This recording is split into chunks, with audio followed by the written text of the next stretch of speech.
सरगुजा जिले में सड़क सुरक्षा माह समापन हो गया है। सरगुजा एसपी विजय अग्रवाल ने जिले में मोटरसाइकिल स्कूटी चलाने वाले पुलिस कर्मियों को हेलमेट पहनने की एडवाइजरी भी जारी की है।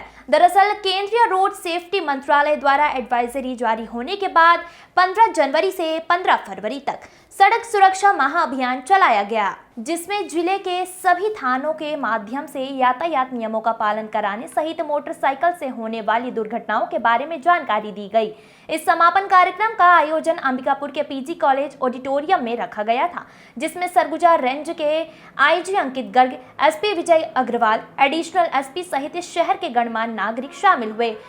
इधर एसपी ने जिले में मोटरसाइकिल सहित बड़े वाहनों से होने वाली दुर्घटनाओं की जानकारी दी, दुर्घटना से कैसे बचा जा सके इसके बारे में भी बताया। साथ ही जिले के सभी पुलिस कर्मियों को हेलमेट पहनने की एडवाइजरी भी जारी की है। हाल ही के दिनों में मोटरसाइकिल से पुलिस कर्मियों की मौत का भी मामला सामने आया था। Bureau report.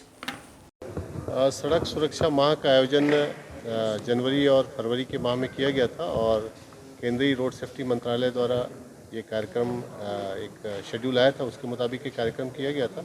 इस पूरे माह के दौरान मुख्यतः यातायात जागरूकता पर आधारित कार्यक्रम स्कूलों में, चलित थानाओं में और अन्य सार्वजनिक स्थलों पे किए गए थे। रोड मुख्य चौक चौराहों पे भी ये कार्यक्रम किए गए थे। इसका मुख्य उद्देश्य यही था कि यातायात के बारे में लोग जानें और उसका पालन करें। सिर्फ जानने से काम नहीं चलेगा जब तक उसका पालन न करें, और इस दिशा में कुछ इन्फोर्समेंट की भी कार्रवाई की गई है। आने वाले समय में जितने इन्फोर्समेंट के अंग हैं और साथ में कुछ जो चौक है जिनमें ट्रैफिक इंजीनियरिंग की समस्या है, उन चौकों पे भी कार्रवाई की जाएगी। सर, पुलिसकर्मी भी अब हेलमेट पहनेंगे सर, क्या कुछ आदेश है और क्या कुछ पालन होगा?